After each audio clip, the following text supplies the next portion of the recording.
Hi hello नमस्कार दोस्तों मित्रों साथियों और सहेलियों। उम्मीद है आप सभी एकदम वीआईपी होंगे।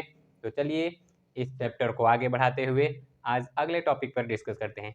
तो आज का जो टॉपिक है वो है इलेक्ट्रॉन की खोज। ठीक, इलेक्ट्रॉन की खोज कैसे हुई आज उसके बारे में हम लोग एकदम डिटेल से जानेंगे। तो देखिए इसके लिए किया क्या, एक वैज्ञानिक थे, नाम था जूलियस प्लकर। नाम पर ध्यान दीजिएगा, उनका नाम था जूलियस प्लकर। जूलियस प्लकर किए क्या, ये एक ठो विसर्जन नली लिए। विसर्जन नली कैसा होता है यहाँ बना दे रहे हैं।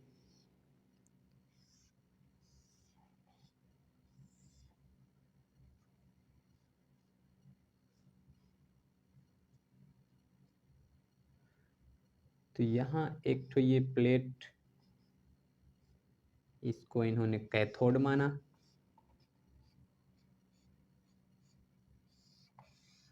इधर एक ठो प्लेट, इसको इन्होंने एनोड माना।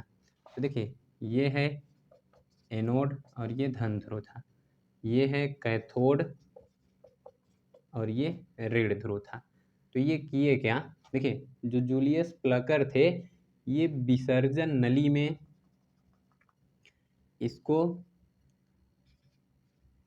उच्च विभव और प्लस निम्न ताप पर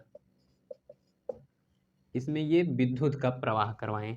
जैसे ही ये विद्युत का प्रवाह करवाएं इसमें उच्च विभव और निम्न ताप पर, तो इन्होंने देखा कि इधर से कुछ अदृश्य किरणें निकलकर, कैथोड से कुछ अदृश्य किरणें निकलकर किधर जा रही हैं, एनोड की ओर।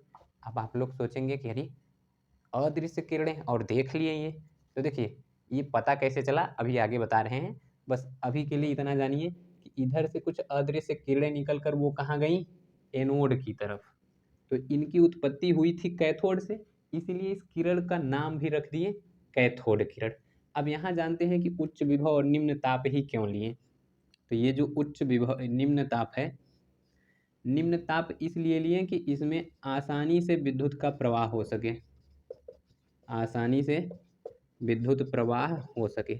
क्योंकि इसमें गैस भरा हुआ है, अब गैसों में विद्युत का प्रवाह तो होता नहीं, तो उच्च विभव इसीलिए लिए ताकि गैसों में विद्युत का प्रवाह हो सके, गैसों में विद्युत का प्रवाह। और ये जो उच्च विभव था ये 10 के से 30 के था। यूट्यूब पर के का मतलब होता है 1000 और यूट्यूब पर ही पढ़ा रहे हैं, तो ये 10,000 से 30,000 विभव था इसका। तो ये किए क्या, जूलियस प्लकर ने, लिख लीजिए इसको, पेन कॉपी लेकर बैठिए। जूलियस प्लकर ने विसर्जन नली में निम्न ताप तथा उच्च विभव पर विद्युत धारा प्रवाहित किया और इन्होंने पाया कि कैथोड से कुछ अदृश्य किरणें एनोड की तरफ निकल कर जाती हैं, इसे कैथोड किरण कहते हैं। ठीक, तो इतना खटाक से छाप लीजिए। अब देखिए इसमें इन्होंने क्या ऑब्जर्व किया, ये जो ऋणात्मक प्लेट है, तो ये देखें कि जो ऋण प्लेट है यहाँ से कुछ किरणें निकली और वो दीवार पर टकराई।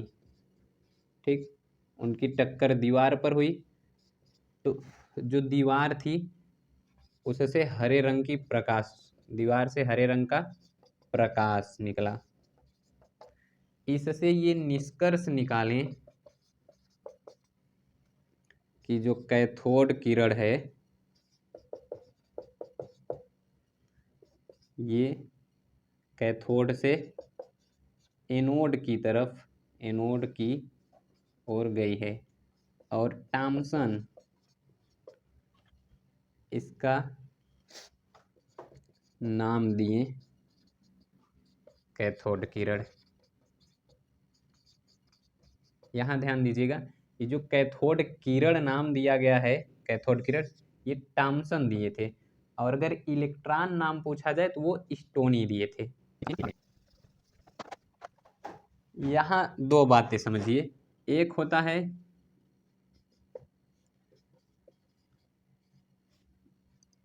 फ्लोरीसेंस और एक होता है फास्फोरीसेंस।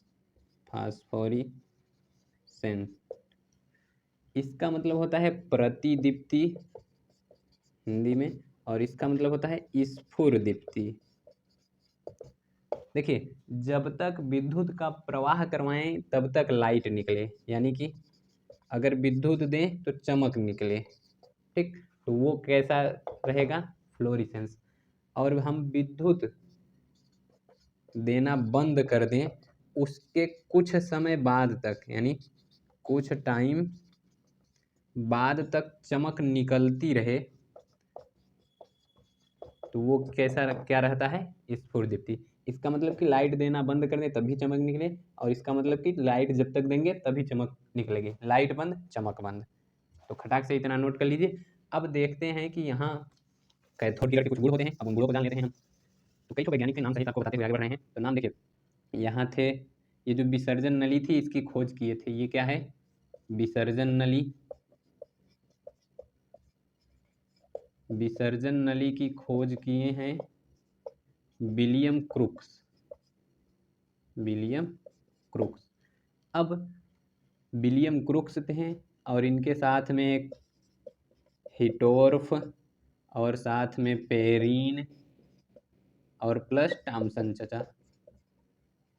इन सब ने कैथोड किरण का विस्तृत अध्ययन किया और उसके बारे में कुछ उसकी विशेषताएं बताई। तो उन विशेषताओं को हम लोग जानते हैं, तब तक इतना खटाक से नोट कीजिए। कैथोड किरण के लक्षण या साइलेंट फीचर ऑफ कैथोड रे।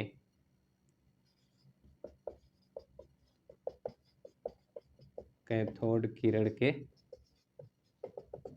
लक्षण। पहला देखिए, जो कैथोड किरण है ये एक सीधी रेखा में चलती है।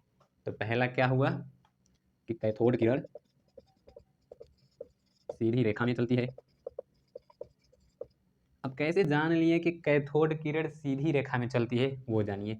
ये है विसर्जन नली। अब इसमें दो ठो प्लेट थी, एक कैथोड और दूसरी एनोड। ये है कैथोड, यहाँ से अदृश्य किरणें निकल रही थी। तो देखिए, अगर यहाँ बीच में हम कुछ रख दें, मान लीजिए ये एक ठो कोई पदार्थ रख दिए इधर, कुछ ये रख दिए। अब इधर से कैथोड किरण निकल रही है तो इसका प्रतिबिंब बनेगा यहाँ, तो यहाँ इसका प्रतिबिंब बन गया। तो इससे पता चल गया ना कि ये जो किरणें निकल रही हैं ये सीधी रेखा में चलती हैं। तो पहला फीचर इसका क्या हो गया कि कैथोड किरण सीधी रेखा में चलती है। पता कैसे चला? इधर देखिए, इसका दूसरा गुण है कैथोड किरण। कैथोड किरण पदार्थ के सूक्ष्म कणों से मिलकर बनी होती हैं। अब इसका पता कैसे चला ये जानते हैं। तो देखिए, यहाँ रास्ते में ही अगर यहाँ बीच में यहीं पर फैन रख दें, ठीक, तो ये फैन हो गया। बढ़िया वाला फैन है, महंगा वाला, उषा कंपनी का, ठीक। अब इधर से जब ये अदृश्य किरणें इसकी तरफ आएंगी, तो जैसे ही ये किरण इधर आएगी तो ये फैन घूमने लगेगा, तो ये रोटेट करने लगा। तो इससे ये सिद्ध हुआ कि ये जो कैथोड किरण है ये छोटे छोटे कणों से मिलकर बना है, और उन कणों में ये जो कण है उसमें क्या है? द्रव्यमान। अब आप ही सोचिए, आप कहीं जा रहे हो और धूप हो, तो जब धूप होती है, आप खूब बढ़िया से बाल, मान लीजिए चुड़ैल टाइप की लड़की हैं, बाल वाल बढ़िया से फेरी हैं, तो जब धूप होगा तो आपका बाल थोड़ी उड़ेगा इधर उधर, नहीं उड़ेगा। कारण क्या है कि धूप में द्रव्यमान, प्रकाश में द्रव्यमान नहीं है। अब उसी की जगह अगर आंधी आ जाए तेज से, तो आपका बाल क्या, आप भी उड़कर दूसरे देश में चली जाएंगी। कैसे? क्योंकि जो हवा चला, हवा में छोटे छोटे कण रहेंगे और उन कणों में द्रव्यमान है। तो यहाँ भी इसमें द्रव्यमान है, इसी के कारण जैसे इन पंखों पर आकर वो पड़ा तो ये फैन घूमने लगा। इससे ये सिद्ध हो गया कि ये जो कैथोड किरण है ये सूक्ष्म कणों से बना है, और उन कणों में क्या है? द्रव्यमान, ठीक। प्रकाश में द्रव्यमान नहीं होता, इसीलिए जब लाइट ऐसे टॉर्च जलाते हैं तो जहाँ पर पड़ता है, तो जिस वस्तु पे पड़ा है वो वस्तु वैसी रहेगी। अब उसी की जगह आप फैन चलाइए, तो हवा जब निकलती है तो उसमें छोटे कण रहेंगे और उनमें द्रव्यमान रहेगा, तो आगे अगर कोई पन्ना वन्ना हो तो वो उधर ही आ जाता है। तो यहाँ इससे ये पता चल गया। अगली बात जो है, इसका तीसरा गुण है, ये विद्युत क्षेत्र में, ये कौन? कैथोड किरण। ये विद्युत तथा चुंबकीय क्षेत्र में, चुंबकीय क्षेत्र में विक्षेपित हो जाती है, विक्षेपित हो जाती हैं। अब ये क्या होता है वो समझ लेते हैं। इधर से कैथोड किरण निकल रही है, यहीं पर आप क्या कीजिए, यहाँ ये कोई हम विद्युत क्षेत्र अप्लाई कर दिए, ठीक। तो ये क्या है, इलेक्ट्रिक फील्ड, विद्युत क्षेत्र, और इधर एक ठो कोई ध्रुव हो गया माइनस और इधर हो गया प्लस। अब यहीं से ये भी पता चल गया कि कैथोड किरण पर ऋण आवेश होता है। देखिए जो समान आवेश होते हैं ये एक दूसरे को पास बुलाते, दूर भगाते हैं। ये क्या करेंगे, दूर भगाएंगे। और जो विपरीत आवेश हैं ये एक दूसरे को पास बुलाएंगे। तो यहाँ इस पर देखिए, जैसे ही ये किरण यहाँ आई ऐसे, यहाँ के बाद ये धन की तरफ चली गई। सब लोग को एकदम क्या होश उड़ गए कि अरे ये किरण यहाँ सीधी आ रही थी, जैसे ही विद्युत क्षेत्र अप्लाई की ये खटाक से धनावेश की तरफ चली गई।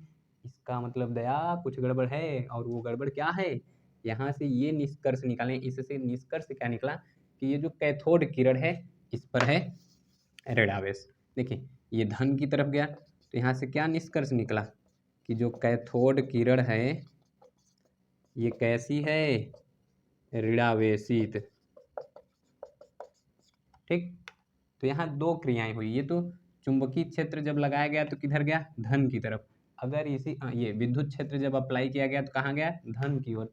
अगर यही चुंबकीय क्षेत्र अप्लाई किए, मान लीजिए ये कोई चुंबक हो, यही क्या है, चुंबकीय क्षेत्र, और ये इसका है नॉर्थ पोल और इधर है साउथ पोल, तो ये साउथ पोल की तरफ चला जाता है।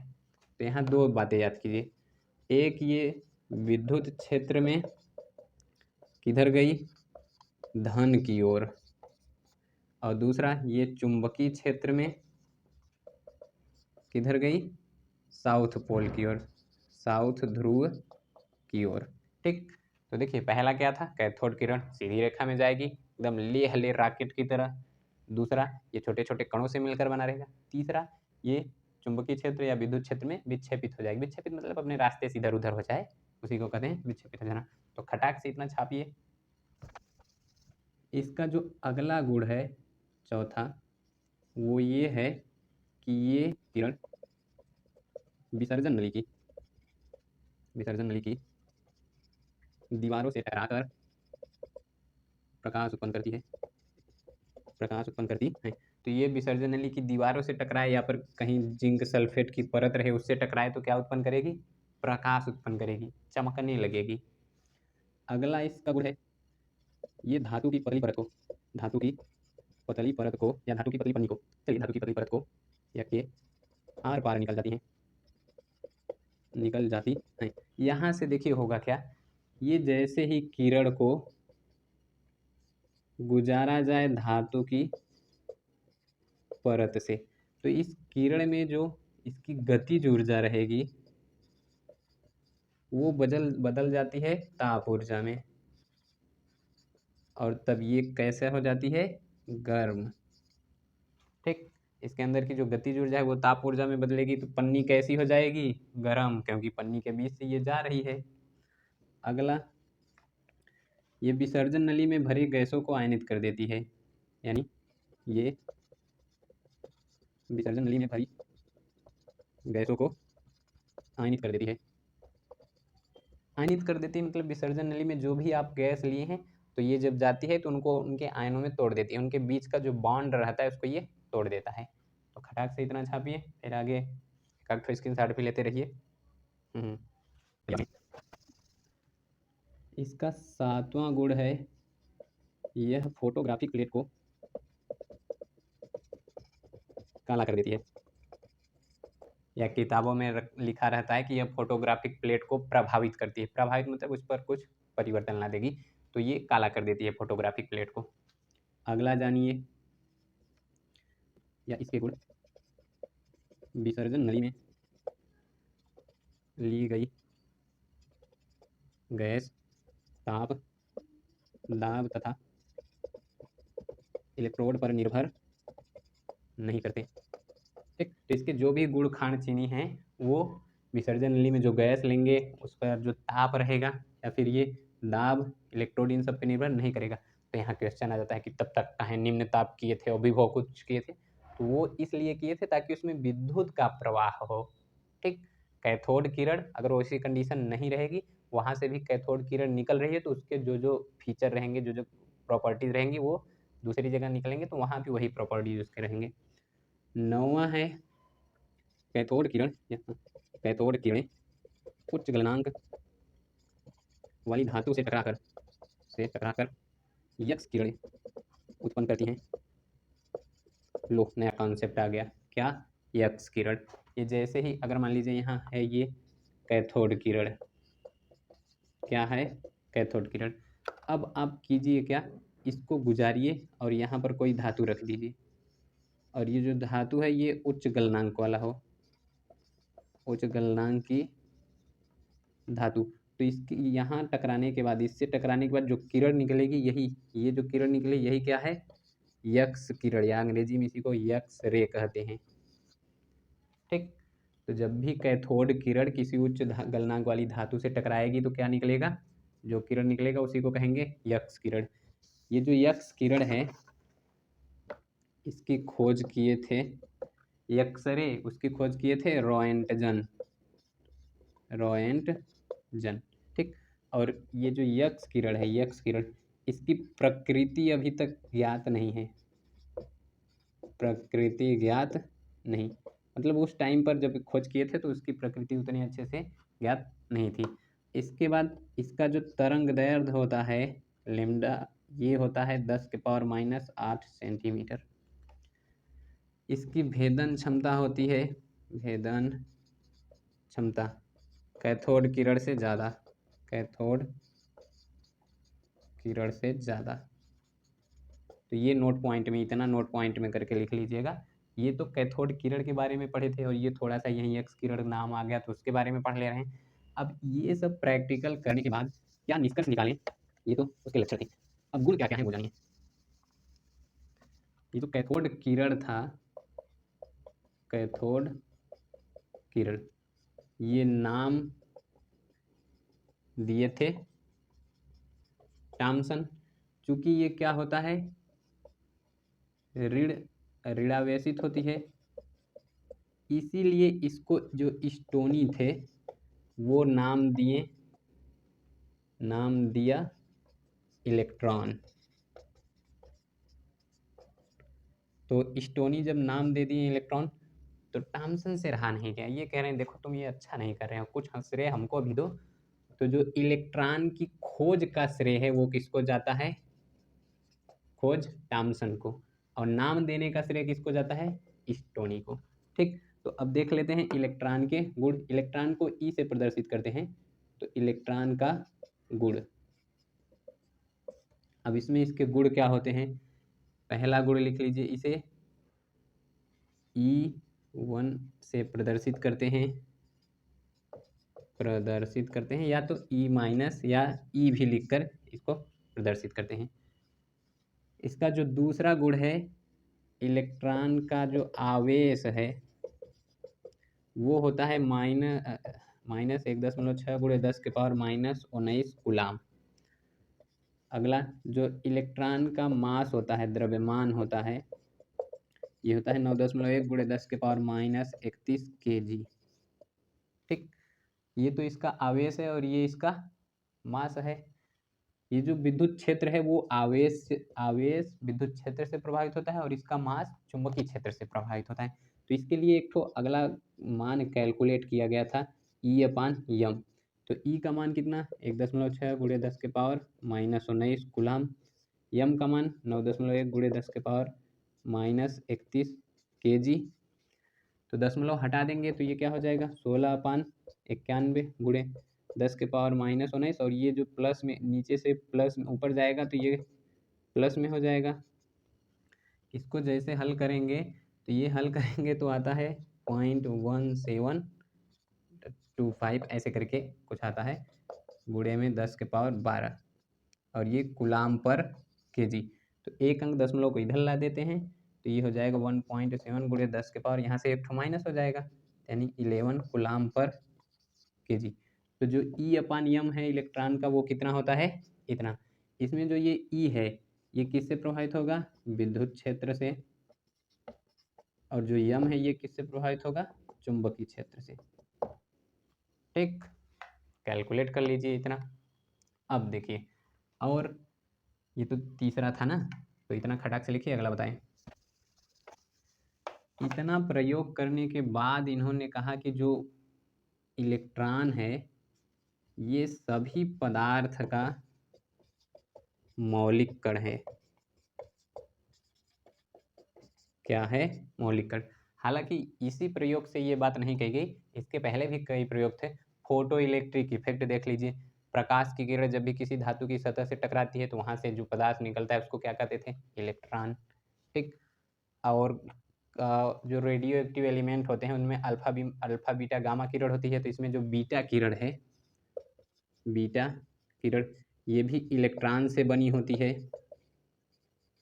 तो यही सब प्रयोग देखकर इसको क्या कहा गया कि इलेक्ट्रॉन सभी पदार्थ का मौलिक कण है। ठीक, अगर सभी पदार्थ की मौलिक इकाई पूछी जाए, मौलिक कण पूछा जाए तो क्या कहेंगे? इलेक्ट्रॉन। अगर मौलिक इकाई पूछी जाए तो चुपचाप परमाणु बताइएगा, इसके अलावा और कुछ बताएंगे तो गलत। इतना सब प्रयोग देखकर आइंस्टीन चचा कैसे शांत रहे वो भी आए बताएं। तो देखिए, आइंस्टीन के अनुसार, आइंस्टीन सोचे इतना बड़ा काम हो रहा है तो हम भी कुछ इसी में अपना योगदान दे दें। तो ये गतिमान इलेक्ट्रॉन का द्रव्यमान बताएं। ठीक, और वो बताएं क्या कि यम बराबर होता है यम नॉट अपान में अंडर रूट में 1 minus V square upon C square. तो यहाँ जो यम नॉट है ये है, देखिए यहाँ जो यम नॉट है ये विराम द्रव्यमान है। विराम द्रव्यमान, विराम द्रव्यमान वही जो 9.1 इंटू 10⁻³ kg होता है। और जो ये न्यू या भी जो भी इसको कहते हैं ये है इलेक्ट्रॉन का वेग। और सी तो आप लोग जानते हैं ये प्रकाश का वेग है, प्रकाश का वेग। और ये होता कितना है? 3 × 10⁸ मीटर प्रति सेकेंड। इसका मतलब कि इतना मीटर यानी 3 लाख मीटर, कितना? 3 लाख किलोमीटर पर सेकेंड। प्रकाश 1 सेकेंड में कितना जाएगा? 3 लाख किलोमीटर। तो ये जो इलेक्ट्रॉन की खोज थी वो हो गई पूरी। खोज किया कौन? थॉमसन। नाम दिया कौन? स्टोनी। ठीक, आपको बताना है कि विसर्जन नली की खोज किसने की? विसर्जन नली की खोज किसने की? ये तो पहला क्वेश्चन था। दूसरा, फास्फोरेसेंस क्या होता है? फास्फोरेसेंस क्या होता है? तीसरा क्वेश्चन, इस प्रयोग में उच्च विभव ये क्यों लिया गया था? ठीक, इतना आपको बताना है। और इलेक्ट्रॉन पर, एक मिनट, अगला क्वेश्चन है इलेक्ट्रॉन पर ऋण आवेश होता है सिद्ध कीजिए। तो आपको बताकर सिद्ध करना है, ये नहीं कि हाँ सर जी इसके लिए हमको इंस्ट्रूमेंट प्रोवाइड कीजिए हम सिद्ध करेंगे। तो इलेक्ट्रॉन ऋणावेशित होता है क्यों? ये इतने क्वेश्चन का आंसर खटाक से आप लोग कमेंट में बता दीजिएगा।